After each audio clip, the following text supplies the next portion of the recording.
Mbote la famille, comment allez-vous? C'est Mboka, bienvenue sur Africa Libossou. Premièrement, veuillez m'excuser pour ma voix puisque je ne suis pas en très grande forme. Mais j'espère que vous allez bien. Il est de notre devoir d'apporter de la moralité, de la conscience, en tout cas de titiller la conscience de tous. Et pour ce fait, j'ai tenu à vous faire cette vidéo parce que je trouve que nous sommes très dépendants. Que ce soit les hommes en général, en tant qu'humains, nous sommes dépendants de bien des choses, mais encore plus, nous les Africains. Notre dépendance dépasse celle de tous. Et voilà pourquoi je commencerai cette vidéo par cette histoire. C'est l'histoire d'une famille africaine qui vit le long du lac Tanganyika. Une famille de 4 personnes, le père, la mère, et 2 enfants, un garçon et une fille. Et cette famille était prospère. C'était une famille qui vivait aisément. Le père avait des terres et vivait en paix dans son petit village avec sa famille. Et un jour, ce père fera la rencontre d'un homme eurasiatique qu'il va accepter, accueillir chez lui, lui donner du travail, le considérer comme ami et le faire partie de sa famille. Seulement, cet homme va vivre avec cette famille, observer cette famille, et par la suite commencera à envier la vie de cet homme, ses richesses, sa femme, ses enfants, sa terre. Et un beau jour, pendant que tout le monde dormait la nuit, cet homme va tuer le propriétaire de la maison, violer sa femme, sous le regard de ses enfants, qui, choqués, traumatisés, n'ont pu rien faire pour leur mère, ni pour leur père. Et par la suite, cet homme va prendre le bien de sa victime, s'enfuir et partir. Cette famille va rester déboussolée, détruite, traumatisée. Quelques mois plus tard, la femme se rendra compte qu'elle est tombée enceinte de son agresseur, de son violeur. Les mois vont passer et cette femme mettra au monde cet enfant du viol. Maintenant, chers amis, je vais vous poser une question. Une question très importante. J'espère que vous avez bien suivi cette histoire. J'espère que vous êtes bien imprégnés dans la misère de cette famille, dans leur souffrance, dans leur réalité. Et maintenant, écoutez la question. À quel moment est-ce normal que cette famille, si jamais elle a un problème, qu'elle puisse faire intervenir le violeur de leur mère? À quel moment est-ce normal? L'histoire que je viens de vous raconter, les amis, c'est l'histoire de l'Afrique. C'est l'histoire de l'Afrique. Nous sommes un peuple qui a pris pour amis, qui a accepté des étrangers de toutes parts. Et ce sont ces étrangers qui se sont retournés contre nous pour qu'on arrive enfin dans cette histoire sombre, dans cette réalité qui nous habite encore aujourd'hui, celle de l'esclavage. Voilà pourquoi je vous ai dit au début que cette vidéo parlait de notre dépendance, de notre difficulté à nous séparer de nos violeurs, de notre difficulté à nous plonger dans cette réalité. Chers amis, aujourd'hui, j'ai discuté avec une grande amie qui m'a posé une question, qui m'a dit « Mais pourquoi la plupart d'entre nous ont du mal à s'éveiller? Pourquoi la plupart d'entre nous ont du mal à comprendre alors que notre histoire est devant nous? Aujourd'hui, tout le monde peut s'informer. Tout le monde peut voir ce qui se passe autour de nous. Et tout le monde connaît notre histoire. En tout cas, tout le monde peut la connaître. Surtout ceux de nôtres. Pourquoi la plupart d'entre nous ont du mal à se saisir de cette histoire, à la comprendre, à compatir, puisque ce sont les nôtres qui ont vécu cette histoire. Ce sont les nôtres qui ont traversé tous ces calvaires. Ce sont les nôtres qui ont été fouettés. Ce sont les nôtres qui ont été malmenés, dépossédés de leurs biens, non pas seulement matériels, mais de leur savoir, de leur culture, qui ont été abusés. Pourquoi? Et voilà pourquoi ça me fait toujours rire quand j'entends les Africains dire « Chez nous, ça ne va pas. Les hommes politiques font n'importe quoi. Pourquoi la France? Pourquoi l'Europe? Pourquoi l'Amérique ne vient pas nous aider? Pourquoi? Donc voilà là où nous en sommes. Nous sommes encore au point où nous trouvons cela légitime de faire intervenir nos violeurs, nos agresseurs. Si ces gens-là nous ont fait du mal, si l'Europe, si l'Occident ne nous a apporté jusqu'aujourd'hui qu'est la mort, à quel moment pensez-vous que cela changera? À quel moment? C'est vrai qu'on nous a plongés dans des religions que d'ailleurs même certains d'entre nous considèrent légitimes. Des religions venues d'ailleurs, au détriment de nos croyances, au détriment de notre culture. Toutes ces religions qui nous ont apporté l'espoir, soi-disant espoir. Toutes ces religions qui nous dénaturent avant d'en faire partie.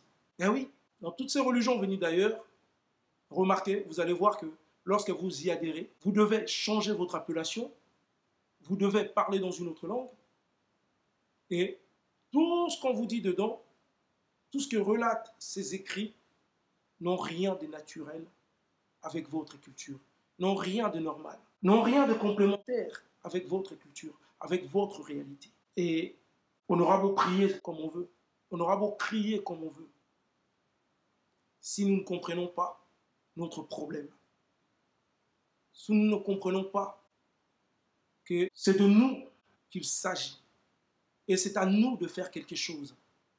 Et pour faire quelque chose, il faudrait d'abord qu'on commence par comprendre. Comprendre quoi? Comprendre d'abord notre histoire, notre passé, et comprendre cette réalité dans laquelle nous avons été plongés depuis l'esclavage jusqu'à aujourd'hui. Chers amis, ne sous-estimez aucunement le travail de l'esclavage, car ça a été une entreprise énorme, et cette entreprise qui continue encore de perdurer jusqu'à aujourd'hui. Une mission de grande envergure. Ça nous a façonnés, car pendant que les esclaves étaient dans les champs en train de travailler, leurs enfants étaient éduqués par de maîtres colons. Regardez la réalité. Aujourd'hui, nous sommes tous entachés. Chacun de nous a en lui une partie de cette éducation qui nous a été donnée, de cette instruction qui nous a été inculquée. Chacun de nous, autant que nous sommes. Personne ne peut le nier. Cela fait partie de notre réalité. Alors, je pense qu'il est de notre devoir, à cette époque de grande conscience, à cette époque où le savoir est ouvert à tous. Arrêtez de penser que parce que vous aurez 3 licences, parce que vous aurez 3 doctorats, que ça changera quelque chose dans votre vie, dans votre histoire. L'argent, on peut toujours en gagner, en faisant le ménage ou en faisant autre chose. Mais, comme je vous ai dit, dans la vidéo du confinement, qui date d'ailleurs, ça date de l'année dernière. Et dans cette vidéo, je vous ai dit, chers amis, je vous ai posé une grande question. Quel héritage comptez-vous laisser à vos enfants, à vos descendants? Quel héritage? Parce que si vous-même dans la tête, vous n'avez rien, si vous-même dans la tête, vous êtes aliéné, si vous êtes dépendant des dieux étrangers, si vous êtes dépendant des cultures étrangères, si vous êtes dépendant du modèle des autres, si vous crachez sur vos ancêtres, si vous crachez sur votre réalité, si vous crachez sur votre histoire. Certains me diront, oui, mais il y a la mondialisation. Jésus est là pour nous sauver. Mon cher, mon ami, toi qui me diras ça. Tu me fais d'ailleurs penser à quelqu'un, mais j'en reviendrai après. Je vais d'abord te poser une question. Dans les champs, pendant l'esclavage, parce que certains d'entre vous pensent qu'ils sont les premiers à prier. Ils sont les premiers à implorer Jésus. Ils sont le premier à implorer Allah. Chers amis, vous n'imaginez pas, aujourd'hui, vous vous considérez comme des hommes libres. Vous avez droit de parler, vous avez droit de marcher dans la rue, vous avez droit de prendre le bus, vous avez droit d'aller où vous voulez, de prendre l'avion. Vous avez droit de faire ça, ça, ça, ça. Souvenez-vous que vos ancêtres, dans les champs, travaillaient avec des camisoles au niveau de la bouche. Ils avaient les mains libres pour travailler. Mais ils étaient enchaînés. Ils ne pouvaient pas aller très très loin en courant. Déjà parce que les chaînes étaient lourdes, mais aussi ils avaient la bouche condamnée pour ne pas manger ce qu'ils cultivaient. Tu imagines? Tu passes toute la journée à travailler dans des champs et tu n'as même pas droit de goûter, de manger ce que tu cultives. Avoir faim ou pas n'est pas important. Le plus important, c'était que tu travailles. Mettez-vous à leur place. Vous pensez que vous y... Franchement, les amis, toi qui es libre aujourd'hui, tu penses que tu as prié plus que nos ancêtres, qui ont cru à ces dieux étrangers. Tu penses que tu as prié plus que... Pendant qu'aujourd'hui, toi, tu pries, tu demandes de l'argent. Tu demandes la fortune, tu demandes de biens matériels. Eux demandaient la santé. Ils demandaient la liberté. Eh oui, ils priaient pour vivre en famille. Alors, observe bien, malgré leur dépendance profonde, ils n'ont pas lâché, ils ont prié, ils ont cru en certaines choses. Mais pourquoi ces dieux étrangers ne les ont pas sauvés? Posez-vous une question. Quand le maître et l'esclave allaient tous les dimanches à l'église, et que l'esclave accompagnait son maître à l'église pour prier Jésus, qui pensez-vous que ce Dieu écoutait? Qui pensez-vous que ce Dieu accompagnait? Posez-vous cette question. Parce que si Jésus était là pour vous sauver. Nous voyons aujourd'hui, nous avons connu l'islam, nous avons connu le christianisme, qui sont des religions qui sont venues d'ailleurs pour nous coloniser, pour nous rendre esclaves. Aujourd'hui, nous avons adhéré à toutes ces religions. Mais qu'est-ce qui change pour nous? Regardons d'ailleurs, observons tous ces pays d'où viennent toutes ces religions. Ce sont des pays prospères. Ce sont des pays qui ne passent pas leur temps à la prière. Ce sont des pays qui savent faire la différence entre la prière, le travail et le courage, la force de l'évolution. Quand vous allez au Congo, quand vous allez dans d'autres pays africains, vous allez voir les églises, il y en a plein. Beaucoup d'églises. Il y a des gens qui passent leur temps à prier, du matin au soir. La dépendance. Et ce qui est plus grave, c'est que cette dépendance est non pas seulement mentale, mais spirituelle aussi. Nous avons des grands fleuves remplis de poissons. Nous avons des forêts remplies d'animaux. Nous avons des terres fertiles. Mais nous sommes encore dans cette perspective de vouloir demander du poisson au voisin. Nous ne voulons pas apprendre à pêcher. Pourtant, aujourd'hui, tout est là. Tout le savoir est ouvert à tous. Nous pouvons apprendre à pêcher afin d'être indépendants, afin de pouvoir pêcher notre propre poisson, afin de pouvoir vivre. Mais tant que nous serons dépendants, intellectuellement, moralement, psychologiquement et surtout spirituellement, nous n'arriverons jamais à rien. Il y a un monsieur africain qui m'a dit dernièrement, je suis ravi de savoir que nos ancêtres ont découvert toutes ces religions qui nous appliquons aujourd'hui, sans quoi ils n'auraient jamais connu Dieu. Est-ce que vous voyez la grandeur de cette bêtise? Est-ce que toi qui me regardes, tu vois la grandeur de cette aliénation? Répétez cette phrase dans votre tête. Nos ancêtres ont eu de la chance de connaître les autres religions venues d'ailleurs. Toutes ces religions stars aujourd'hui. Sans quoi ils n'auraient jamais connu Dieu. Chers amis, est-ce que vous vous rendez compte? Combien d'entre vous sont dans ces genres de bêtises? Combien d'entre vous sortent ces genres de phrases de leur bouche? Je reviendrai avec une vidéo sur les coulisses de l'esclavage. Parce que j'ai l'impression que beaucoup d'entre nous pensent que l'esclavage était un bienfait. Comme si c'était juste, ils étaient un peu titillés. J'ai l'impression. J'ai cette impression. Je reviendrai avec cette vidéo. Parce que ce n'est pas possible. En 2021, ce n'est pas possible de voir que beaucoup d'entre nous sont encore dans cette spirale de l'idolâtrie des étrangers. Voilà pourquoi quand tu arrives en Afrique, tu vois que les étrangers sont partout, ils contrôlent. J'étais récemment au Congo, j'ai vu que tous les grands magasins, les supermarchés étaient des entreprises indiennes. Ce sont les Indiens qui coiffent chez nous. C'est eux qui contrôlent le marché des supermarchés. Lorsque tu verras un supermarché bien implanté, qui va vous vendre des produits venus de l'Europe, de l'Occident et d'ailleurs, à des prix exorbitants, alors que vous avez des vrais produits chez vous, des produits naturels. Tous ces produits qui sont un bienfait pour le corps humain. Mais nous sommes tellement dépendants, aliénés. Nous pensons toujours que ce qui brille, c'est de l'or, alors que cette phrase est là, qui nous dit que tout ce qui brille n'est pas de l'or. Nous ne savons plus faire la différence entre ce qui a de la valeur et ce qui n'en a pas. Nous sommes un peuple mouton. Nous suivons seulement. Beaucoup d'entre nous en sont encore là. Chers amis, jusqu'à quand? Jusqu'à quand serons-nous là à pleurer, à appeler nos violeurs qui viennent nous sauver? Jusqu'à quand pensons-nous qu'il faut attendre que Jésus, il faut attendre que même Bouddha même. Aujourd'hui, tu as des Africains qui sont bouddhistes. On a eu l'islam et le christianisme qui sont venus s'imposer à nous, qui ont entaché notre culture, qui ont entaché nos coutumes. Mais aujourd'hui, tu as encore des Africains qui eux-mêmes vont chercher des Chinois qui ne nous ont jamais colonisés, qui aujourd'hui essayent de nous coloniser, puisque si vous remarquez en Afrique, les Chinois sont en train de s'implanter partout. Observez.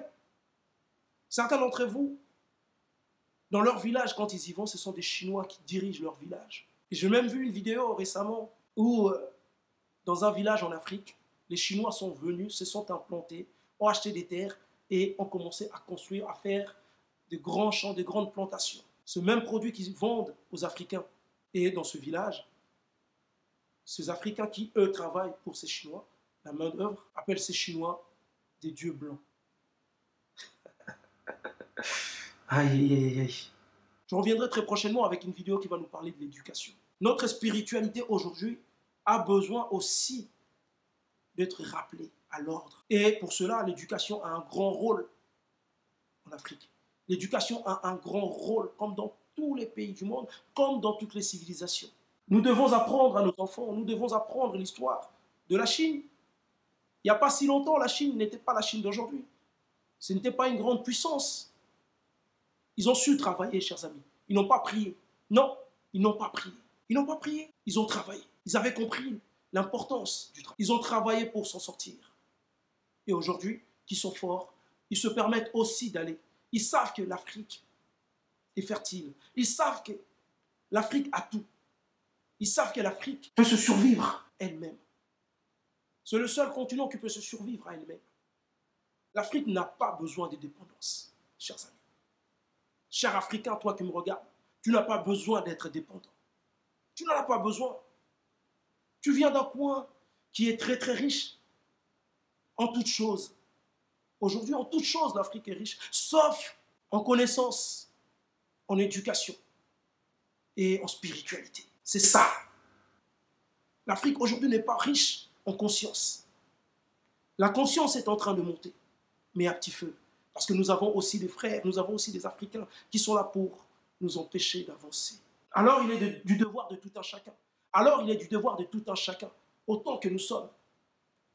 Il est de notre devoir de faire en sorte que nos enfants, commence par tes enfants, commence par ta famille, toi qui me regardes. Commence par leur passer les messages. Commence par leur dire, ok, vous avez des croyances d'ailleurs, d'accord, nous sommes un peuple fort. Nous sommes le premier peuple de l'humanité.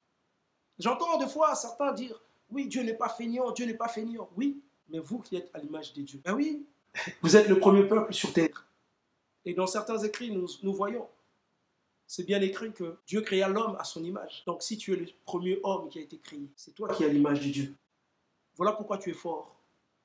Voilà pourquoi tu es en accord avec le soleil. Voilà pourquoi tu ne brûles pas. Voilà pourquoi ta peau s'adapte au climat. Voilà pourquoi tu es la mère de l'humanité. Voilà pourquoi nous avons fait les autres peuples. Mais aujourd'hui, nous-mêmes créateurs, où sommes-nous? Toi qui passes ta vie toute la journée à l'église, au lieu d'aller travailler, sache que tu pourrais t'enfermer dans un temple pendant 80 jours à prier. Si tu ne sors pas pour aller chercher à manger, la nourriture ne viendra pas jusqu'à toi. Crois-moi. Si tu doutes, fais l'expérience. J'aimerais bien voir ça. Enferme-toi. Ne va jamais chercher à manger ni à boire. Prie. Prie, prie, prie, prie. Et on verra si la nourriture viendra jusqu'à toi. Il en est ainsi pour notre liberté. Il en est ainsi pour nos terres. Il en est ainsi pour notre indépendance. Beaucoup aiment crier qu'on est indépendant. Mais on est indépendant en quoi? Le modèle que nous utilisons est le modèle occidental. Voilà pourquoi l'Afrique n'avance pas aussi. Mais ça aussi, je reviendrai dessus avec une autre vidéo. Les dieux en qui nous croyons sont des dieux étrangers. Sont des dieux qui nous sont arrivés avec le fouet. Toutes ces religions auxquelles nous croyons, nous y avons adhéré à coups de fouet. Aujourd'hui, notre vision est façonnée par la vision du colon. Et lorsque nous avons mal, nous pleurons, nous appelons ce même violeur qui a violé notre mère, qui a fait de notre vie un enfer, qui jusqu'aujourd'hui est en train de spolier nos terres, est en train de piller, de massacrer. Alors les amis, pour notre indépendance, il est de notre devoir à tous. Nos politiciens, faites un effort, faites un effort. Vous n'avez pas besoin d'être payé 100 000 $ par mois. Nous avons tout. Vous pouvez vivre heureux et aisément sans piller votre population, sans détruire vos pays. Tout cet argent que vous ramassez, tout cet argent tout ce que vous prenez, que vous mettez de côté. Servez-vous de l'histoire. Mobutu un grand homme qui avait une petite vision africaine, mais qui n'a pas su s'entourer. Où est-il aujourd'hui? Prenons le temps de cogiter. Prenons le temps de savoir. Nous sommes des dirigeants africains ou nous sommes des sous-gouverneurs, des préfets occidentaux en Afrique. Et nos artistes qui aujourd'hui aiment cette vision de se dire que ce sont des artistes internationaux. Chers amis, l'internationalité, c'est juste jouer entre plusieurs nations. Être international ne veut pas dire être occidental. Beaucoup de gens, quand ils parlent de faire une carrière internationale, ils pensent tout de suite à l'Europe, à l'Occident. Parce que toute leur vie, ils ont rêvé de ça. Toute leur vie, ils ont voulu aller en Europe, vivre comme en Europe, vivre comme à la télé, ce qu'ils voient à la télé, puisque vous allez remarquer qu'en Afrique, il y a beaucoup de chaînes qui sont là pour prôner l'occidentalisation, qui montrent la vie en Occident, qui dénigrent la vie à l'africaine. Vous, artistes, vous êtes des porteurs de drapeaux. Vous avez la parole. Prônez notre modèle. Essayez d'apporter un plus dans l'éveil. Je sais qu'il y en a parmi les artistes qui font ce travail, mais il y en a très très peu. Il n'y en a même pas 1% de nos artistes afro, noirs, africains qui sont dans ce travail, qui apportent ce plus dont nous avons besoin. Souvenez-vous de cette histoire, les amis. Et les artistes, vous savez bien que ce n'est pas parce que vous allez plaider auprès de l'UNICEF, parce que vous irez vers toutes ces organisations, tous ces organismes occidentaux qui viennent en Afrique depuis des années pour apporter la mort, pour apporter la pauvreté, pour faire perdurer ce travail esclavagiste. Chers amis, il est temps, je vous en conjure. Je vous demanderai de faire attention à vous, de vous souvenir de cette histoire, de cette famille qui ont accepté un étranger, eurasiatique, et cet homme qui a apporté la mort. Et pensez-vous que cet homme soit le bienvenu dans cette famille? Pensez-vous que cet homme ait son mot à dire lorsqu'il s'agit de prendre des décisions dans cette famille? Je vous laisse cogiter là-dessus, les amis. Je vous dis à très très bientôt. N'oubliez pas de partager cette vidéo, de la liker, de la commenter. Mettez-moi en commentaire.